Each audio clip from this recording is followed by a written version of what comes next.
បាទសួស្តីបងប្អូនទាំងអស់គ្នាជាពិសេសគឺសូមគោរពជម្រាបសួរទៅកាន់លោកគ្រូនិងគ្រូទាំងអស់ដែលកំពុងតែកាន់បន្ទុកថ្នាក់ខាងមធ្យមសិក្សាពីថ្នាក់ទី7ដល់ថ្នាក់ទី12អញ្ចឹងនៅក្នុងថ្ងៃនេះខ្ញុំសូមធ្វើការបង្ហាញនៅកម្មវិធីគ្រប់គ្រងទូរស័ព្ទចំនួនថ្មីឆ្នាំ2022សម្រាប់ឲ្យលោកគ្រូនិងគ្រូយកទៅប្រើប្រាស់ដើម្បីសម្រួលការងារកាន់បន្ទុកថ្នាក់អញ្ចឹងនៅក្នុងកម្មវិធីនេះគឺខ្ញុំមានការរៀបចំថ្មីដើម្បីសម្រួលកាន់តែមានភាពងាយស្រួលបន្ថែមទៀតបាទអញ្ចឹងខ្ញុំនឹងបង្ហាញព្រោះថាតើនៅក្នុងកម្មវិធីនេះវាមានអ្វីខ្លះបាទអញ្ចឹងនៅក្នុងកម្មវិធីនេះគឺយើងមានកន្លែងបំពេញព័ត៌មានគ្រូហើយយើងមានប្រវត្តិរូបសិស្សបាទហើយមានកន្លែងបញ្ចូលរូបថតសិស្សហើយកន្លែងថតនេះយើងចង់បញ្ចូលក៏បានមិនបញ្ចូលក៏បានប៉ុន្តែបើយើងមានរូបថតបញ្ចូលគឺកាន់តែពិសេសបាទកាន់តែល្អបាទយើងមានការសម្គាល់ខ្លួនសិស្សបាទអញ្ចឹងការសម្គាល់ខ្លួនសិស្សគឺខ្ញុំមាន2គំរូបាទសម្រាប់ឲ្យលោកគ្រូទៅជ្រើសរើសនេះប្រភេទទី1អានេះជាប្រភេទទី2បាទនេះបាទអញ្ចឹងចំពោះកាតគឺយើងមាន2ទម្រង់បាទហើយមានការពិការគឺយើងមានបានសរសើរសម្រាប់ចុងឆ្នាំហ្នឹងបាទយើងអាចផ្លាស់ប្ដូរសិស្សបានសរសើរហ្នឹងបាទយើងទៅបាទហើយយើងការបានសរសើរគឺយើងមានតារាងកិត្តិយសបាទតារាងកិត្តិយសគឺយើងមានគំរូ2បាទនេះគឺយើងអាចធ្វើការផ្លាស់ប្ដូរបានបាទយើងទៅបាទចុចពង្រៀបលក្ខណៈមកពេលនោះគឺយើងធ្វើនឹងបានតារាងចំណាត់ថ្នាក់បែបហ្នឹងហើយបាទអានេះគឺជាគំរូទី1ដែលមានរូបថតបាទហើយអានេះគឺជាគំរូទី2អត់មានរូបថតទេបាទអញ្ចឹងយើងអាចចុចរបៀបចំណាត់ថ្នាក់នឹងមកគឺវារៀបចំណាត់ថ្នាក់ឲ្យយើងត្រូវរសាយប្រវត្តិបន្តបាទហើយយើងមានក្រៅពីតារាងកិត្តិយសគឺយើងមានតារាងផ្សេងៗនៅក្នុងតារាងផ្សេងៗគឺយើងមានបញ្ជីរាយនាមបាទយើងមានតារាងកាលវិភាគសិស្សបាទកាលពីយើងអាចកំណត់ដូរបានដោយខ្លួនឯងបាទទៅយើងមានបញ្ជីសារពើភ័ណ្ឌដែលយើងអាចបញ្ចូលទិន្នន័យសម្ភារៈដែលនៅក្នុងបន្ទប់សិក្សារបស់យើង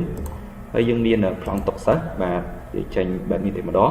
បាទប្លង់តុសិស្សនេះគឺសម្រាប់យើងព្រីនដាក់លើតុដើម្បីស្រួលហៅសិស្សឡើងក្តារខៀនឬសួរសំណួរផ្សេងៗហ្នឹងអានេះគឺទំហំវាគឺប្រព័ន្ធกระดาษ A4 អញ្ចឹងយើងអាចព្រីនមកយើងបិទភ្ជាប់ជាមួយនឹងกระดาษកាតុងរឹងមកយើងដាក់លើតុដើម្បីឲ្យលោកគ្រូអ្នកគ្រូដែលគាត់អញ្ជើញចូលបរិញ្ញាបត្រហ្នឹងគាត់អាចយកបញ្ជីនេះដើម្បីមើលប្លង់តុដើម្បី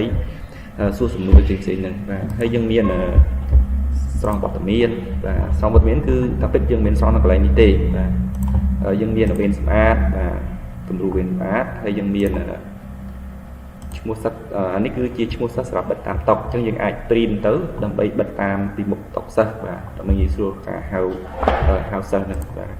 យើងមានតារាងស្រង់ពិន្ទុបាទយើងមាន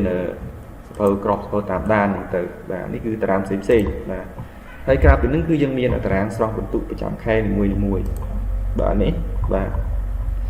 ហើយនៅក្នុងតារាងស្រង់ពិន្ទុនេះគឺយើងមានកំណត់ឲ្យស្រេចបាទក្នុងកន្លែងហ្នឹងណាបាទនេះបាទនេះគឺយើងកំណត់ខែបាទខែនេះគឺវានឹងរត់ដោយស្វ័យប្រវត្តិនៅពេលដែលយើងផ្លាស់ប្ដូរខែនៅក្នុងឆមាសមួយគឺយើងផ្លាស់ប្ដូរយើងស្វ័យប្រវត្តិតែម្ដងបាទអញ្ចឹងតារាងឆមាសហ្នឹងទៅដល់ពិន្ទុបាទហើយពិន្ទុនៅក្នុងឆមាស2ហ្នឹងទៅបាទអញ្ចឹងខ្ញុំបញ្ជាក់ម្ដងទៀតថាក្នុងមួយឆមាសគឺខ្ញុំកំណត់6ខែក៏ប៉ុន្តែបើសិនជាភាពជាក់ស្ដែងក្នុងមួយឆមាសយើងប្រឡងបាន3ខែឬក៏2ខែយើងស្រង់ពិន្ទុតាមជាក់ស្ដែងហ្នឹងទៅដូចជាក្នុងឆ្នាំនឹងជាដើមហ្នឹងគឺខ្ញុំប្រឡងបានខែមករាខែកុម្ភៈអញ្ចឹងទៅហើយដល់ពេលខែមិនិនាយើងអត់មានស្រង់អត់មានប្រឡងគឺយើងមិនស្រង់ទេបាទហើយយើងមានស្រង់បន្ទុកឆមាសបាទនេះស្រង់បន្ទុកឆមាសដែលមានចំណាត់ថ្នាក់មានអីហ្នឹងហើយយើងមានមជ្ឈមភាគចាំឆមាស1បាទនេះកន្លែងហ្នឹងឯងដែលយើងក្នុងមួយឆមាសយើងប្រឡងបានតែ2ខែកន្លែងយើងដាក់លេខ2ទៅបាទបើសិនជាមួយឆមាសយើងប្រឡងបាន4ខែកន្លែងយើងដាក់លេខ4ហ្នឹងទៅយើងអាចធ្វើការផ្លាស់ប្ដូរបានបាទដើម្បីកំណត់ជុំភាពប្រចាំឆមាសបាទហើយកន្លែងគឺដូចគ្នាខែឆមាសខែនៅក្នុងឆមាស2បាទហើយអ្វីដែលសំខាន់គឺកន្លែងចំណាត់ថ្នាក់កន្លែងចំណាត់ថ្នាក់គឺខ្ញុំមាន3គំរូសម្រាប់ឲ្យលោកគ្រូជ្រើសរើសបាទនេះគំរូទី1គឺយើងមានអវត្តមានបញ្ជាក់ពីអវត្តមានមានច្បាប់ទូសរុបជុំភាគជាដើមហ្នឹងបាទហើយគំរូទី2នេះគឺយើងមានមុខវិជ្ជាបាទមានអវត្តមានហើយយើងមានពិន្ទុតាមមុខវិជ្ជាហើយមានចំណាត់ថ្នាក់អញ្ចឹងទៅហើយប្រភេទទី3គឺយើងប្រភេទ2ជួរគឺយើងមានបែបហ្នឹងអញ្ចឹងទៅហើយនៅក្នុងចំណាត់ថ្នាក់នីមួយៗគឺយើងអាចធ្វើការផ្លាស់ប្ដូរនីតិបានបាទអញ្ចឹងយើងអាចផ្លាស់ប្ដូរនីតិ và thế lắp đồ tịch bán cứ dương chua tập can tịch ABC của bạn này cho một phép xem có dương ai lắp đồ một phép tịch bán đấy phép lắp đồ tịch bán và đấy BC để sòng bài cho bón nó cứ sẽ là một chấm luôn nó cứ cái này cấp rốn còn bằng râu ở project ABC cho những ai lắp đồ bàn này nữa anh cứ chụp mặt nặng khe cho mi ấy cứ những đôi kia chăm năm vậy nữa và cứ những đôi kia sau ai cầm lọt phê tây bán cái nhé ai cầm lọt bán tụi những phê buổi phê pi những từ và thấy cao pi là đang xong phần tu tại mà thằng này nó cứ dương miên đang xong vật tầm miên và nếu xong vật tầm miên trong khe xí nhất và dương miên thờ tàn đàn và nếu thờ tàn đàn tam khe mùi và dương ai đồ sơ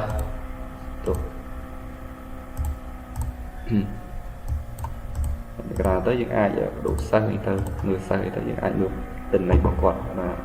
những ai print nói sân đồng bây vô tôi chú là nạp triệu ba của bạn này đã thấy dương miên này cái dương miên là cả cái ghi miên ở trong tụ trăm năm là này tạo một vị trí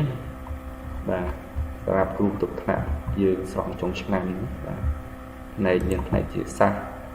ឬក៏ខាងផ្នែកសិក្សាសង្គមởដើមហ្នឹងបាទហើយយើងមានស្អីទៀតយើងមានសភៅសិក្ខាការៈបាទនេះសភៅសិក្ខាការៈបាទសភៅសិក្ខាការៈជាទូទៅគឺសាលានីមួយៗក៏មានសភៅស្រាច់ហើយអញ្ចឹងយើងគ្រាន់តែ print ណាกระดาษនឹងមកយើងចម្លងចូលក្នុងសភៅសិក្ខាការៈរបស់យើងគឺលឿនតែម្ដងបាទឬក៏យើងបើកកុំព្យូទ័រមកគឺចម្លងចូលតែម្ដងបាទនេះបាទនេះសួរទេហើយយើងមានប្រតិបត្តិប្រចាំឆ្នាំបាទនេះបាទយើងអាចបដូរទិន្នន័យសិស្សបានបាទនេះយើងទិន្នន័យសិស្សបាទនេះចូលការបាក់ឆែកចាស់តិចស្វីវិទ្យាស្វ័យរបស់យើងបាទចានេះគឺខ្ញុំគាត់តែបង្ហាញទ្រុសទាក់ទងទៅនឹងកម្មវិធីគ្រប់គ្រងទូរស័ព្ទចំនួនថ្មី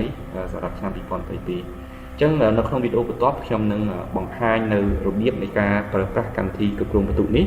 សម្រាប់លោកគ្រូដែលគាត់បានជាវយកកម្មវិធីទៅប្រើប្រាស់រួចហើយបាទអញ្ចឹងខ្ញុំនឹងបង្ហាញវីដេអូនៅបន្តទៀតបាទអញ្ចឹងវីដេអូនេះខ្ញុំសូមបញ្ចប់តែត្រឹមហ្នឹងសូមអរគុណសូមជម្រាបលា